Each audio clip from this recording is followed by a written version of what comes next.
Hello everyone, आपका NEET का exam ख़त्म हो चुका होगा। आप लोग अपने घर पहुंच भी चुके होंगे या हॉस्टल जहां भी आप रह रहे होंगे वहां पहुंच चुके होंगे। और अब आपको उत्सुकता हो रही होगी कि कितना क्वेश्चन मेरा सही हुआ, मैं टॉप कर रहा हूं या टॉपर से थोड़ा सा नीचे हूं, इस मार्क्स को मैं मैच करा लूँ, कितना आ रहा है या कम आ रहा है, ज़्यादा आ रहा है, जो भी। तो उसके लिए मैं एज अ फिजिक्स टीचर आपके लिए फिजिक्स का सॉल्यूशन लेकर आया हूँ, और परफेक्ट सॉल्यूशन, ठीक है, एकदम सटीक सॉल्यूशन। हमारी कोशिश यही रहेगी कि एरर बिल्कुल ना हो और नहीं होगा, एकदम परफेक्ट सॉल्यूशन जिससे कि आपको कोई भी कंफ्यूजन नहीं रहेगा। मैंने पेपर पूरा रीड किया, मुझे लगता है कि पेपर जो है वो ना तो बहुत ज़्यादा टफ था ना बहुत ज़्यादा इजी था। हम बोल सकते हैं कि एक मॉडरेट लेवल पर था। कुछ क्वेश्चन बहुत इजी थे, दो चार क्वेश्चन थोड़ा बढ़िया भी था, लेकिन ऑन एन एवरेज इजी और मॉडरेट के बीच में या ऑलमोस्ट मॉडरेट आप रख सकते हैं, टफ नहीं रख सकते, ऐसा पेपर था। वन बाय वन हम लोग एक एक क्वेश्चन को डिस्कस करेंगे, अच्छे से डिस्कस करेंगे, डिटेल डिस्कशन करेंगे ताकि कोई भी कंफ्यूजन ना रहे। क्लियर है? स्टार्ट करते हैं। और मैं आशा करता हूं कि आपका एग्जाम बहुत अच्छा गया होगा।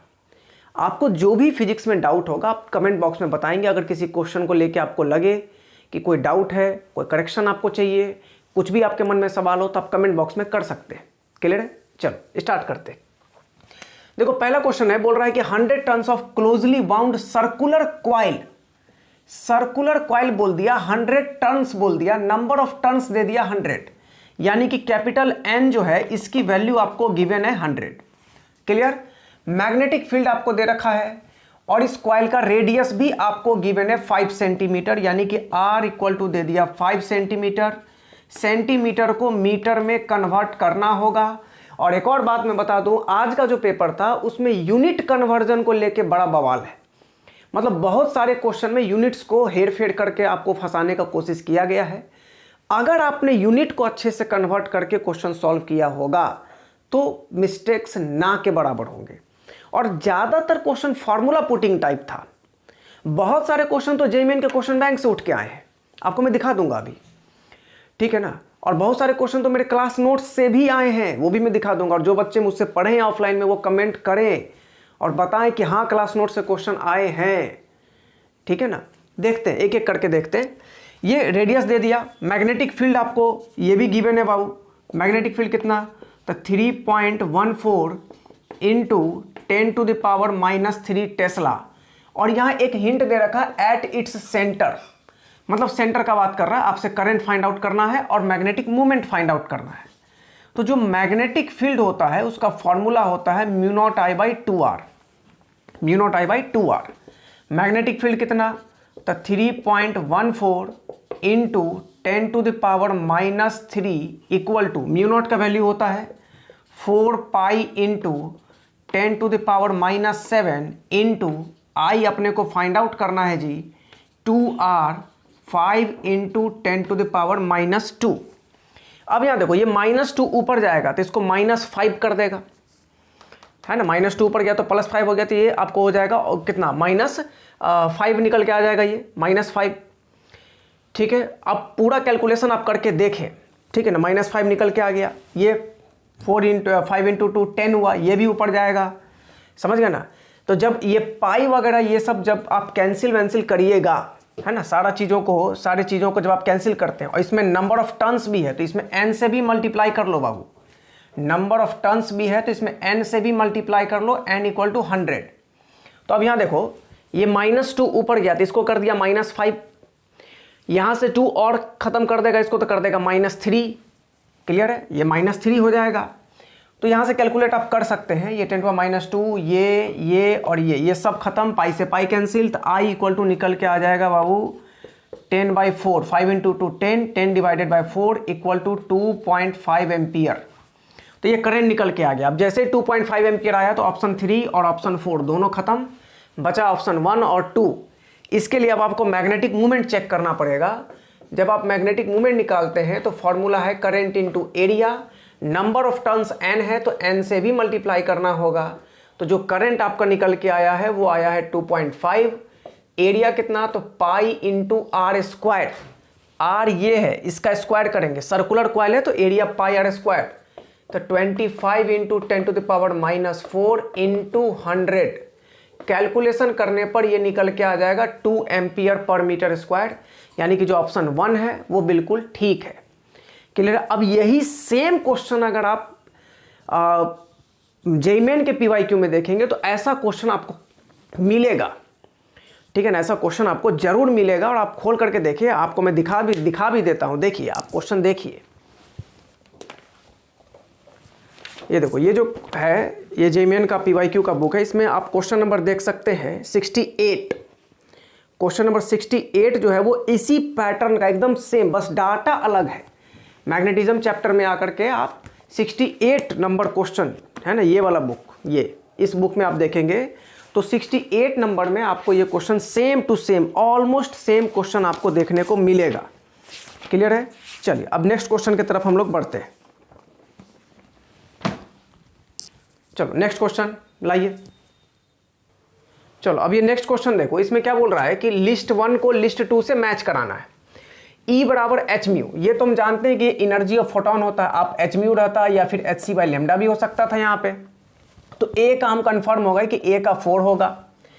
अब सी पर आते हैं, सी पर इसीलिए डायरेक्ट आ जाते हैं क्योंकि ये फार्मूला हमारे मतलब कि बहुत ज़्यादा हम डेली बेसिस पर क्वेश्चन प्रैक्टिस जब करते हैं मॉडर्न फिजिक्स में तो डेली बेसिस पर एक करते हैं 8-10 दिन तक, इसीलिए फार्मूला बहुत ज़्यादा दिमाग में रहता है। बड़ा सिंपल फार्मूला है ना। और आपने ये फार्मूला जो है एटॉमिक स्ट्रक्चर केमिस्ट्री में भी पढ़ा होगा। तो लेमडा बराबर एच बाई पी, ये डी ब्रोगली वेवलेंथ का फार्मूला है, बड़ा ही कॉमन फार्मूला है ये 1। तो सी का 1, अब ये सी का जो 1 है वो सिर्फ इसी में है, ऑप्शन 1 में, तो बाकी को चेक करने की जरूरत नहीं है, आंसर हो जाएगा इसका 1। क्लियर है? चलो नेक्स्ट क्वेश्चन। चलो अब ये 2 क्वेश्चन देखते हैं। इसमें देखना, इसमें क्या बोल रहा है कि करंट आई निकालना है। सब डायोड जो है वो आइडियल डायोड्स दिया हुआ था। अब यहाँ देखो, डायोड का सिंपल फंडा होता है, डायोड का एकदम सिंपल फंडा है कि ये जो डायोड का ये जो चोंच है ना, जिधर चोंच रहेगा उधर ही करंट को सपोर्ट करेगा।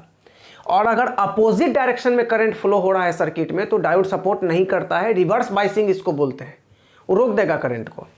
अब यहाँ समझना, ये प्लस है, तक बैटरी से करंट इधर से निकला आई, ये आई करंट यहाँ पर आने के बाद करंट इधर जाना चाहेगा, करंट इधर जाना चाहेगा, इधर जाना चाहेगा और इधर जाना चाहेगा।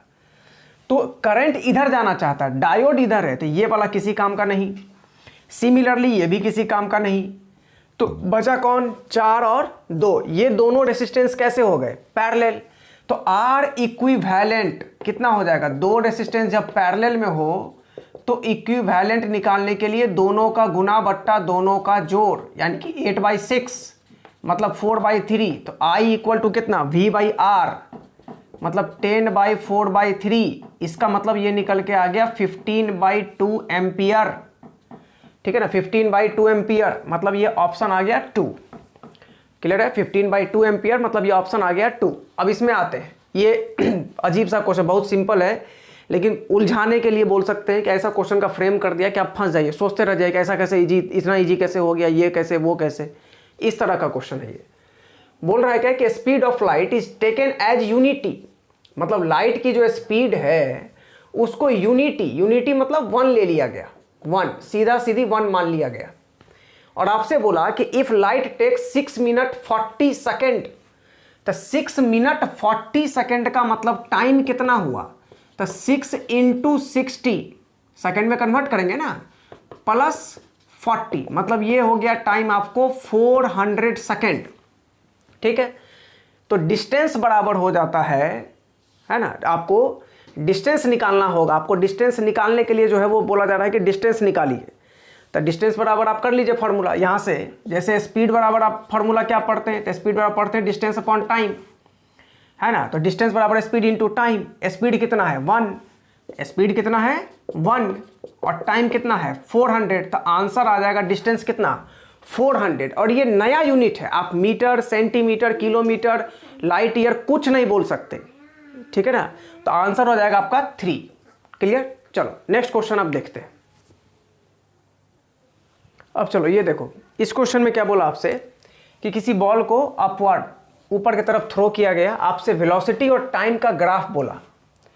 तो हम जानते हैं कि जब किसी बॉल को आप थ्रो करते हैं v वेलोसिटी से या u वेलोसिटी से, है ना, तो जैसे जैसे बॉल ऊपर जाएगा तो इसकी जो स्पीड है वो कम होती चली जाएगी और स्पीड कम होती चली जाएगी, और किस हाइट तक, मतलब कितना टाइम लगेगा, तो u/g टाइम तक के लिए स्पीड घटते घटते यहाँ पर जाके स्पीड इसका 0 हो जाएगा, और फिर वापस से जब रिटर्न आना स्टार्ट होगा तो वापस से इसका स्पीड u मीटर पर सेकेंड हो जाएगा।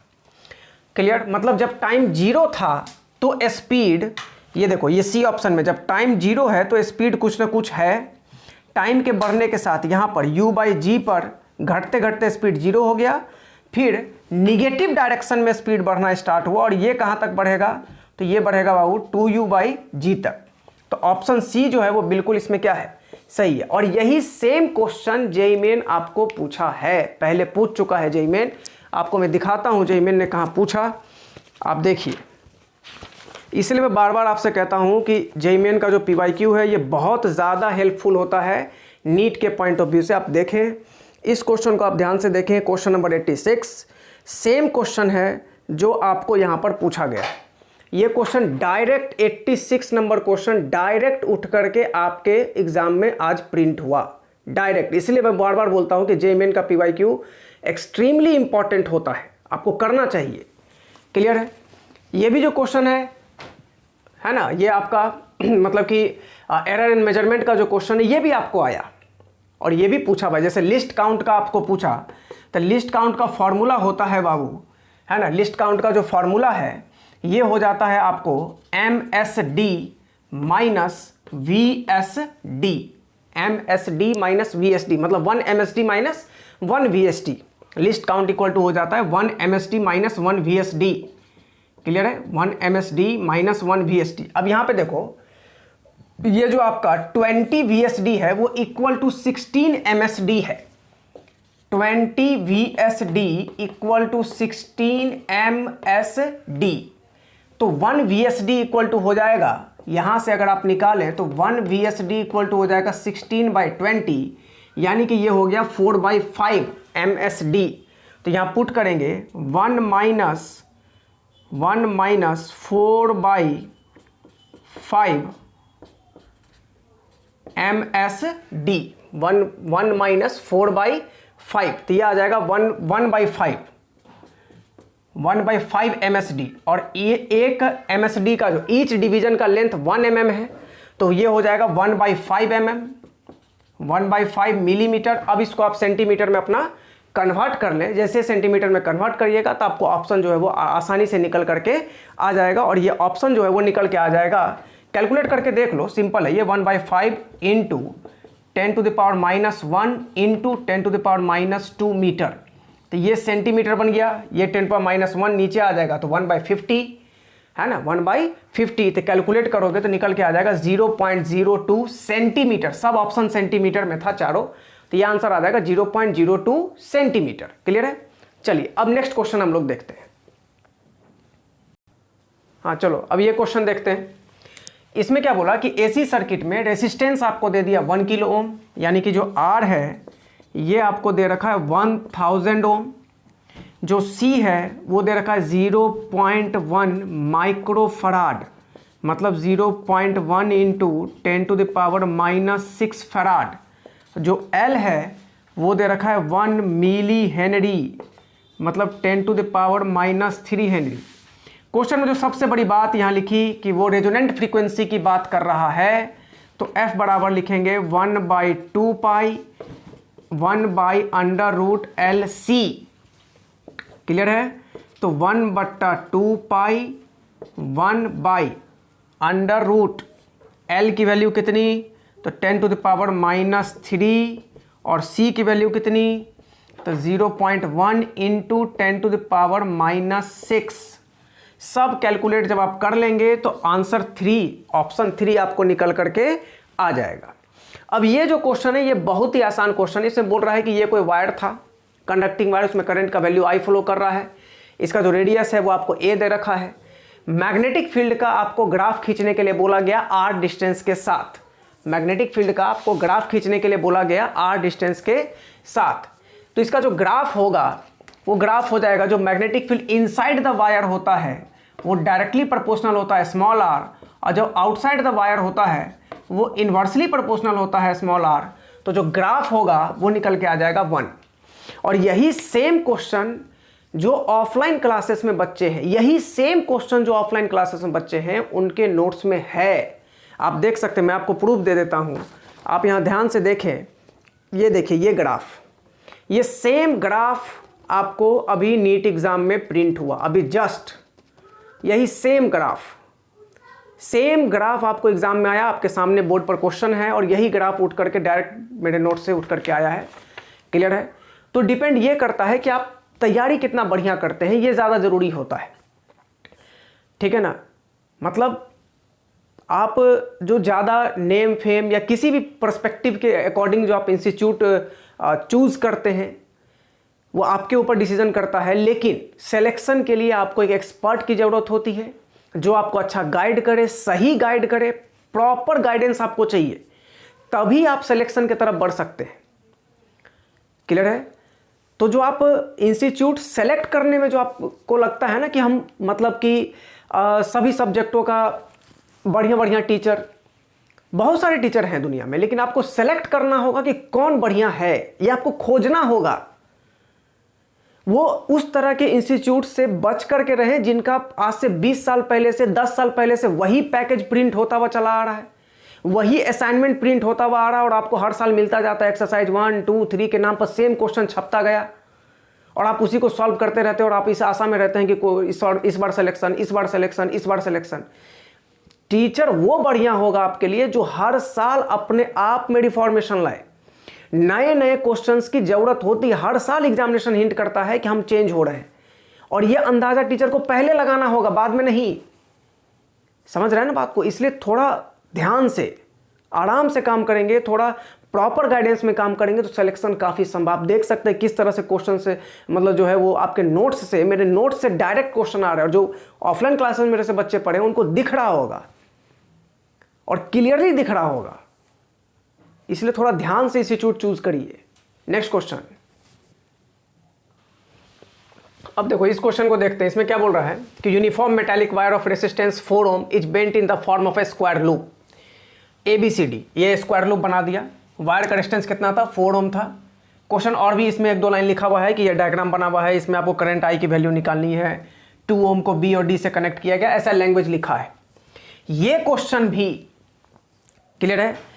यही सेम क्वेश्चन, यही क्वेश्चन आपको मैं दिखा सकता हूं, मेरे क्लास नोट्स में आया है। क्लियर है? पहले इसको मैं सॉल्व कर देता हूं। ये जो 4 ओम है, आप देखिए कि ये 4 ओम को स्क्वायर लूप में बेंट किया तो यहां जो है, यहां 1 ओम आ जाएगा, यहां भी 1 आ जाएगा, यहां भी 1 आ गया, यहां भी 1 आ गया। अब देखो ये 1, ये भी 1, ये भी 1 और ये भी 1, तो ये दोनों अब हो गया ये बैलेंस्ड व्हीटस्टोन ब्रिज। इन दोनों का रेशियो सेम, तो ये बीच वाला कोई काम का नहीं, इसका कनेक्शन काटो, कोई फायदा ही नहीं है। क्लियर है? इसका कोई फायदा नहीं है। अब आप देखिए तो ये दोनों 1 और 1 मिलके कितना हो गया? 2, और ये दोनों भी 1 और 1 मिलके कितना हो गया? 2। तो 2 और 2 पैरेलल 1, तो करंट जो निकल के आ जाएगा वो आ जाएगा E/R इक्विवेलेंट। पेन चलाने की जरूरत ही नहीं है, 2/1 = 2 एम्पियर। अब यही क्वेश्चन मैं आपको दिखाता हूं कि ये सेम बैलेंस्ड व्हीटस्टोन ब्रिज का जो क्वेश्चन है वो मेरे नोट्स में कहां था? ऑफलाइन क्लास के बच्चों के कॉपी में है। जो बच्चे ऑफलाइन क्लास में मुझसे पढ़े हैं आप वो कमेंट करके बताएं कि हाँ है। आपको मैं दिखाता हूं, देखिए ये देखो, ये जो क्वेश्चन है आप इसको ध्यान से देखें। इस क्वेश्चन को आप ध्यान से देखें, ऊपर वाला क्वेश्चन। ऊपर वाले क्वेश्चन में आप ध्यान से अगर देखेंगे तो नीचे इस क्वेश्चन में बैटरी आपको 2 वोल्ट का है और मैंने जो क्लास में कराया है उसमें बैटरी आपको 4 वोल्ट का है, और जो साइड वॉल पर जो रेसिस्टेंसेस है वो 1-1 के हैं। यहाँ मेरे क्लास में जो क्वेश्चन हुआ उसमें 2-2 के हैं, और जो बीच वाला है वो 4 है और यहाँ क्वेश्चन में 2 है। सेम प्रॉब्लम उठ करके आया, आप देख सकते हैं। और ऐसा ही इलेक्ट्रिक करंट का एक और क्वेश्चन उठ करके आया है। इलेक्ट्रिक करंट का एक और क्वेश्चन उठ करके कॉपी से आया है, वो डायरेक्ट डाटा सहित सेम था, वो भी मैं आपको दिखा देता हूं। ये देखिए, ये देखो, ये क्वेश्चन, ये भी सेम टू सेम डाटा के साथ यही क्वेश्चन उठ करके आया। इसमें टर्मिनल पोटेंशियल डिफरेंस आपसे पूछा जा रहा है। ये सेम क्वेश्चन है टर्मिनल पोटेंशियल डिफरेंस का। आपसे पूछ रहा है कि सेल के अलोंग सेल के अक्रॉस, सेल के अक्रॉस, बैटरी के अक्रॉस आपको potential difference, terminal potential difference बताना है। ये सेम डाटा सहित क्वेश्चन आया, अभी मैं सॉल्व भी कर देता हूँ इसको, आप देखिएगा ध्यान से। इस क्वेश्चन में आपसे यही बोला जा रहा है, जो एक और जो टर्मिनल पोटेंशियल डिफरेंस का क्वेश्चन है उसमें ये बोला कि ये बैटरी है और इस बैटरी के साथ ये इसका इंटरनल रेसिस्टेंस है। बैटरी का पोटेंशियल दे रखा है 12 वोल्ट, है ना, बैटरी का जो पोटेंशियल है वो दे रखा है आपको 12 वोल्ट और इंटरनल रेजिस्टेंस है 2 ओम। और आपको करंट जो इसमें फ्लो हो रहा है, जो करंट इसमें फ्लो हो रहा है वो दे रखा है 0.6 एम्पियर। जो करंट इसमें फ्लो हो रहा है वो आपको दे रखा है 0.6 एम्पियर। आप अपने क्वेश्चन में इसको खोज ले, क्वेश्चन को 0.6 एम्पियर। आपको terminal potential difference across the battery पूछा तो V इक्वल टू आप लिख देंगे E माइनस आई आर। और बैटरी के इंटरनल रेजिस्टेंस को स्मॉल r से दिखाते हैं, तो कैपिटल R को चाहो तो तुम स्मॉल r लिखो या कैपिटल R ही रहने तो कोई दिक्कत नहीं है। 12 माइनस आई की वैल्यू 0.6 इंटू 2 कैलकुलेट कर लेना, निकल के आ जाएगा 10.8 वोल्ट। और ये same question, same to same question आपके एग्जाम में आया, आप देख सकते हैं। आप मतलब का जो पेपर है वो आप खोल के देखें, आपको दिखेगा। अब इसमें आओ, ये जो अननोन न्यूक्लियस की बात किया कि अननोन न्यूक्लियस है, इस अननोन न्यूक्लियस का आपको डेंसिटी गिवन है, क्लियर है। इस अननोन न्यूक्लियस का डेंसिटी आपको गिवन है, आपसे बोला जा रहा है क्या, वो समझेंगे हम लोग। तो डेंसिटी आपको दे दिया, मास दे दिया, आपसे मास नंबर बोला, तो डेंसिटी बराबर होता है mass upon volume, mass upon volume. तो mass capital M divided by volume कितना 4/3 pi r0 cube into A। आपको A फाइंड आउट करना है, ये 3 ऊपर चला जाएगा, 3m divided by 4 pi r0 cube into rho. सारा डाटा दिया हुआ है, उठा के पुट करोगे, आंसर निकल करके आ जाएगा। कुछ नहीं करना है, हर एक डाटा आपको गिवन है, डेंसिटी गिवन है, मास गिवन है, r0 गिवन है, 4 पाई गिवन है, सब गिवन है। आप उठा के खाली पुट करिए, आंसर निकल के आ जाएगा। क्लियर है। चलो अब नेक्स्ट क्वेश्चन की तरफ देखते हैं। वीडियो जो है वो पार्ट बाय पार्ट लोड होगा, क्लियर है, क्योंकि हाई क्वालिटी में वीडियो शूट करने में ज़्यादा जीबी जो है वो लगता है। हम फ़ोन से वीडियो शूट करके बाबू डालते हैं, जो फैक्ट बात है वो फैक्ट बात है ना। मैं उतना बवंडर हमको नहीं मचाना है, जो एक्चुअल होता है मैं वही करता हूँ बस, ठीक है। ये फर्स्ट पार्ट लोड होगा, सेकेंड पार्ट का इसी का अभी तुरंत फिर लोड होगा। सेकेंड पार्ट का जो डिस्क्रिप्शन में लिंक है, आप सेकेंड पार्ट पे जाके भी अपना देख सकते हैं, क्लियर है। चलिए अब नेक्स्ट वीडियो के में हम लोग नेक्स्ट क्वेश्चन से स्टार्ट करेंगे, क्लियर।